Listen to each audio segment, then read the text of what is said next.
ចមកហើយទេចតាំងបាចតាំងទៅមហាំកាបមេវិសម័យចតោសំអត្តផលទៅបាជាទីក៏ទាំងដល់អ្នកប្រាថ្នាហើយតាំងចិត្តហើយចូលឲ្យសម្រេចដល់អ្នកឲ្យបានចាំរូបរាន់តំចិត្តសាបេពរេចសង្ខាបាសុនមិនត្រូវទៅចូលពេញដល់អ្នកចាំតបាននៅសោយថាដោយប្រចាំក្នុងថ្ងៃ15កើតមនីចូលចរសោយខាងនោះសោដោយកែមនីមានរស្មីរងរជាកែវសេអាចញាក់ក្តីប្រាថ្នាទៅពុំឲ្យសម្រេចបាន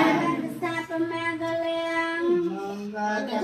ចូលមានថាអ្នករាកាន់ទសាកទេវតាសូមទេវតាទាំងអស់បីបាយរសានៅអ្នកសាពពុទ្ធធានភាវេអ្នកដោយអានុភាពនៃព្រះពុទ្ធជាម្ចាស់រកព្រះអង្គសាប